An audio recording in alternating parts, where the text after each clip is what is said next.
Hey guys, welcome you all to your own YouTube channel Banking Insights Bengali. আমি সৌরভ এবং আজকের এই ভিডিওর মধ্যে তোমাদের আমি এটা এক্সপ্লেন করব যে একজন এসবিআই ক্লার্ক যখন প্রথম জয়েন করে তার ফার্স্ট মান্থের স্যালারি কত হয়। 2024 সালে যারা জয়েন করেছিল মানে এক্সাম ক্লিয়ার করেছিল তাদের জয়েন হয়েছে 2025 মিড জুলাই এবং এখানে যার স্যালারি স্লিপটা আমি নিয়েছি তার জুলাই মাসের 7-8 দিন প্লাস আগস্টের ফুল মান্থ টোটালটা নিয়ে কিন্তু স্যালারি স্লিপটা দেখানো হয়েছে এবং স্যালারি স্লিপের অ্যামাউন্টটা একটু বেশি আছে, তাই তোমরা যেন ওটা এক মাসের স্যালারি মনে করো না, কিছু অ্যাডার্স অ্যাড করে দেওয়া আছে সেটা আমি তোমাদের দেখিয়ে দেবো। এবং তার সাথে একটা হ্যান্ড আউট এখানে আমি অ্যাড করে রেখেছি যেটা দেখলে তোমরা বুঝতে পারবে যে প্রবেশন পিরিয়ডে এসবিআই ক্লার্ক ঠিক কত টাকা করে স্যালারি পায়, কি কি ফেসিলিটিস পায়, কি লোন ফেসিলিটি তাদের জন্য অ্যাভেলেবেল থাকে, সেই প্রতিটা জিনিস এখানে তোমাদের দেখিয়ে দেবো। তো তোমরা সবাই জানো যে আর 20 দিন পর এসবিআই ক্লার্কের এই বছরের পরীক্ষা ফ্রেশ পরীক্ষা স্টার্ট হবে। সেপ্টেম্বরের 20, 21, 27, 28 এই চারটে ডেটের মধ্যে প্রিলিমস হবে এবং নভেম্বরের 15 অথবা 16 এই দুটো ডেটের মধ্যে কোনো একটা ডেটে মেন্স হবে। তাই তোমাদের হাতে সময় আর একদম বাকি নেই, তোমাদের জাস্ট আর 20 দিন মতো সময় বাকি আছে, তাই ভালো করে পড়াশোনা করতে শুরু করে দাও। এই ভিডিওটা তোমাদের হয়তো একটু মোটিভেশন ভিডিও হিসেবে কাজ করবে এবং তোমরা টার্গেট নিয়ে চলো। মোটামুটি 85 এর কাছাকাছি যদি তোমরা ওয়েস্ট বেঙ্গল থেকে টার্গেট করো তাহলে তোমাদের কিন্তু প্রিলিমস ক্লিয়ার হয়ে যাওয়ার চান্সেস অনেক high. Okay, so without a further delay let's get started. প্রথমেই তোমাদের আমি স্যালারি হ্যান্ড আউটটা একটুখানি দেখিয়ে দিই যে কিভাবে ওরা স্যালারি দিচ্ছে। বেসিক দেখে নাও, এখানে দেখো বেসিকটাকে এ দিয়ে ডিনোট করেছে, স্পেশাল অ্যালাউন্স বি দিয়ে ডিনোট করেছে। এই ডিনোশন গুলোর পাশে কারণ এটাই যে ডিয়ারনেস অ্যালাউন্স কার কার উপর লাগে, তারপর হচ্ছে হাউস রেন্ট অ্যালাউন্স কার কার উপর লাগে। তো সেই সব জিনিসগুলোকে বুঝিয়ে দেওয়ার জন্য কিন্তু ওরা কম্পোনেন্ট গুলোকে ABCDF করে ডিনোট করেছে, সেটা তোমরা দেখতে পাবে এখনই। ঠিক আছে, দেখো বেসিক তোমাকে কত দিচ্ছে না, দুটো গ্রাজুয়েশন ইনক্রিমেন্ট অ্যাড করে দেওয়ার পর তোমার বেসিক হচ্ছে 26,730 টাকা। ওকে, স্পেশাল অ্যালাউন্স তোমরা দেখো, স্পেশাল অ্যালাউন্স কত না 26.50% অফ বেসিক, 26.50% অফ বেসিক, মানে বেসিক যেটা থাকবে তার 26%, দেখো 7,083 টাকা। এটা তোমাদের special allowance. Special pay junior associate designation base, ঠিক আছে, কারণ স্পেশাল পে এটা কি হয় না ডেজিগনেশন অনুযায়ী চেঞ্জ হয়। তাই দেখো এখানে জুনিয়র অ্যাসোসিয়েটদের স্পেশাল পে কত দিচ্ছে না 1200 টাকা।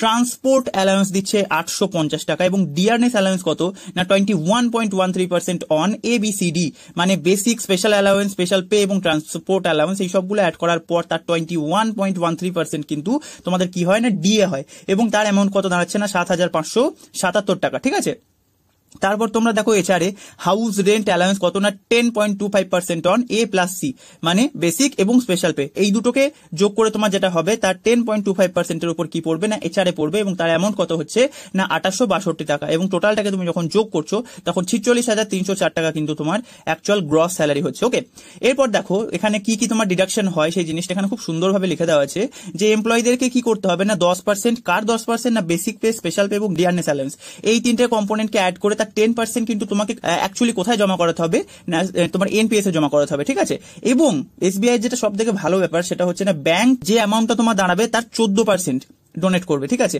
তো তোমার স্যালারি স্লিপ থেকে এনপিএস এর জন্য কিন্তু বেসিক পে, স্পেশাল পে এবং ডিয়ারনেস অ্যালাউন্স এই তিনটে যোগ করে তার 10% ডিডাক্ট হবে, সেটা এনপিএস এ জমা হবে, সেটা তোমারই টাকা, সেটা তুমি রিটায়ারমেন্টের পরে পাবে এবং সেই অ্যামাউন্টটা 14% কিন্তু ব্যাংক তার সঙ্গে প্রতি মাসে অ্যাড করতে থাকবে। বুঝতে পারছো? তো সেখান থেকে তোমার এনপিএস এর অ্যামাউন্টটা অনেক বেড়ে যাবে এবং দেখো 10% অফ কার কার 10% না বেসিক পে, স্পেশাল পে। ঠিক আছে, এই দুটোকে অ্যাড করে তার 10% কিন্তু তোমাদের পিএফ এর মধ্যে তোমার জমা হবে। ঠিক আছে, ইপিএফ অ্যাকাউন্ট যেখানে তোমার এমপ্লয়িজ প্রভিডেন্ট ফান্ড সেখানে কিন্তু জমা হবে এবং bank will also contribute an equal amount in the EPF এবং তোমার সেই 10% যেহেতু তোমার কাছ থেকে ডিডাক্ট করছে তার ইকুয়াল অ্যামাউন্ট মানে ওই সেম অ্যামাউন্ট ব্যাংক ইপিএফ এর মধ্যে জমা করতে থাকবে। তাহলে এসবিআই এই জিনিসটা খুবই ভালো, যতটা তুমি এনপিএস এর জন্য কাটছো থেকেও বেশি অ্যামাউন্ট ব্যাংক দিচ্ছে, তোমার 10% নিচ্ছে, ব্যাংক 14% দিচ্ছে এবং প্রভিডেন্ট ফান্ডের ক্ষেত্রেও তোমার 10% নিচ্ছে, ব্যাংকও 10% দিচ্ছে। ঠিক আছে, তো এইভাবে প্রতি মাসে কিন্তু তোমার জন্য একটা করে অ্যামাউন্ট অ্যাড আপ হতে থাকছে, এগুলো তুমি রিটায়ারমেন্টের পর অ্যাভেল করতে পারবে, একটা হিউজ অ্যামাউন্ট তোমার তৈরি হয়ে যায়। ওকে, এরপর দেখো স্টার্টিং এই পার্কস তুমি কি কি পাচ্ছ না পেট্রোল 20 লিটার পেট্রোল 104 টাকা 73 পয়সা হিসেবে তুমি 20 লিটার পেট্রোলের টাকা পাচ্ছ কত না 2095 টাকা। ঠিক আছে, নিউজ পেপারের জন্য তুমি 450 টাকা করে পাচ্ছ এবং এন্টারটেইনমেন্ট অ্যালাউন্সের জন্য 425 টাকা, 2970 টাকা কিন্তু মান্থলি এগুলো তুমি ক্লেম করতে পারবে। এগুলো তোমার স্যালারি স্লিপের মধ্যে অ্যাড অন থাকে না, কিন্তু এগুলো তুমি ক্লেম করতে পারবে। এবার এখানে একটা ক্যাচ আছে, সেটা হচ্ছে তোমার নামে যদি কোনো রেজিস্টার্ড ভেহিকেল না থাকে তাহলে কিন্তু এই যে 20 লিটার পেট্রোলের দামটা তুমি পাবে না, তার জায়গায় তুমি পাবে 625 টাকা। তো ওই জন্য ব্যাংক কি করে না এই যে প্রোবেশন পিরিয়ডের মধ্যেই ক্লারিক্যাল ক্যাডারদেরকেই 2 হুইলারের লোন প্রোভাইড করে দেয়, যাদের ধরো জমানো টাকা থাকে না বা তারা কি করে না জয়েনিং এর সঙ্গে সঙ্গে এই লোনটা থেকে মোটামুটি 1.5-2 লাখ টাকার কাছাকাছি লোন তুমি এখান থেকে পেয়ে যাও। এবং যদি তুমি একটা কমিউটেটর ক্যাটাগরির বাইক কেনো যেগুলো খুব বেশি দাম হয় না, যেমন ফর এক্সাম্পল ধরো তুমি হন্ডার এসপি কিনলে, ঠিক আছে 125 সিসি, তো সেক্ষেত্রে দাম কত 1,10,000 টাকার কাছাকাছি দাম হবে, সেই টাকাটা তোমার লোন থেকেই তুমি পেয়ে যাবে। যাবে এবং যে ইএমআইটাও আসবে প্রচন্ড নেগলিজিবল অ্যামাউন্টে আসবে। এবং যদি তোমার সেটা না করো তাহলে কি হবে না, প্রতি মাসে 1,500 টাকা তোমার অ্যাকচুয়ালি লস যাচ্ছে, তাই না? কারণ 2,095 টাকা তুমি ক্লেম করতে পারবে যদি তোমার নামে রেজিস্টার টু হুইলার থাকে। তো ওই জন্য সবাই যাদের নামে রেজিস্টার থাকে তারা তো খুবই ভালো, আর নাহলে বাকিরা এই লোনটা নিয়ে টু হুইলার পারচেস করে নেয়। ওকে, এবং এখানে দেখো যে জিনিসটা তোমাদের আমি সবসময় বলি না, জিআইবি ক্লিয়ার করার পর তোমাদের একটা করে ইনক্রিমেন্ট এক্সট্রা লাগবে, ঠিক আছে, 1 ইনক্রিমেন্ট, এবং সিআইবি এখানে 2টো ইনক্রিমেন্ট কিন্তু তোমার লাগবে।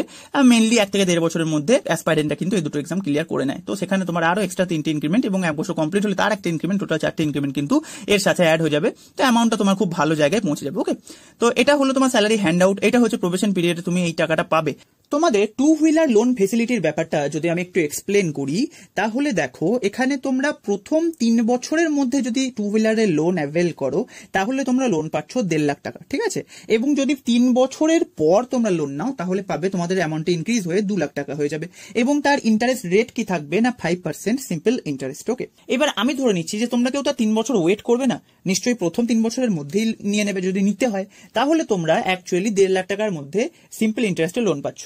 এবার ধরো আমি এক্সাম্পল নিচ্ছি যে তুমি কোন একটা কমিউটেটর সেগমেন্টের বাইক নিয়েছো, সেটা দেখো মেয়েদের ক্ষেত্রে সেটা স্কুটি হতে পারে, তোমরাও যদি কেউ স্কুটি, মানে দ্যাট কুড বি এনিথিং, ঠিক আছে। আমি এখানে ফর এক্সাম্পল নিয়েছি হচ্ছে হন্ডা এসপি, ধরো জাস্ট একটা এক্সাম্পল, অন্য কিছু না, কমিউটেটর সেগমেন্টের বাইক একটা নিলাম এবং এটার প্রাইস তোমরা জানো যে অন রোড প্রাইস অলমোস্ট 1,10,000-এর কাছাকাছি পড়ে, রাইট? তো সেক্ষেত্রে তোমরা দেখো 5% সিম্পল ইন্টারেস্টে যদি আমরা এটাকে ইএমআই ভেঙে দিই তাহলে 2 বছরের ক্ষেত্রে তোমার ইএমআই কত আসছে না 5,040 টাকা। এবং কেউ যদি 3 বছরের মধ্যে নাও তাহলে তোমার ইএমআই চলে আসবে ওই 3500 টাকার কাছাকাছি, ঠিক আছে।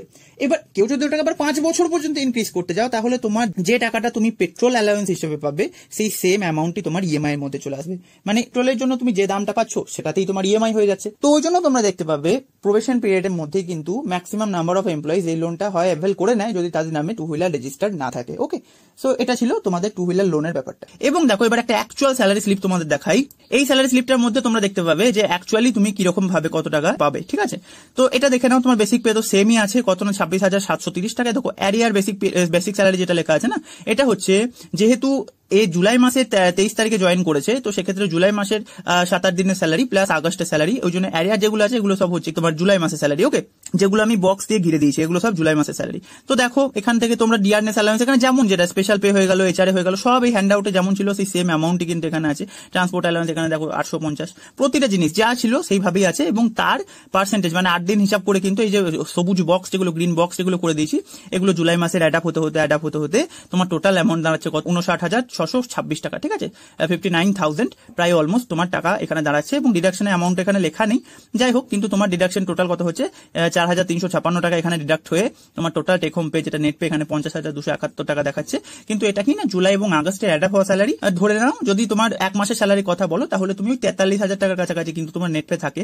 এবং গ্রস স্যালারি তো তোমরা দেখতেই পেলে এখানে কত ছিল না 46,304 টাকা তোমার গ্রস স্যালারি ছিল। ওকে, তো মোটামুটি একটা হ্যান্ডসাম স্যালারি। তোমার এই জিনিসটাকে কনসিডার করতে হচ্ছে যে তুমি একটা টু হুইলারের লোন পেয়ে যাচ্ছ, তারপর তোমার কনফার্মেশন হয়ে যাওয়ার পর তুমি হোম লোন পাবে, বিভিন্ন রকমের লোন পাবে, ঠিক আছে। সেসব নিয়ে পরে কোনো সময় আলোচনা করা যাবে, আজকে এইসব নিয়ে আর খুব বেশি করবো না। তোমরা দেখে নাও মোটামুটি এই ব্যাপারটা, মানে তোমাদের পরীক্ষাতে এটা হেল্পফুল হবে, ঠিক আছে। একটা স্যালারির অ্যামাউন্ট যদি তোমাদের জানা থাকে তাহলে সেটা কিন্তু অবশ্যই একটা মোটিভেশন হিসেবে তো কাজ করি, তাই না।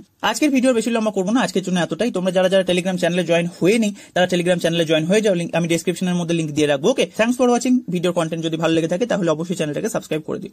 By for today.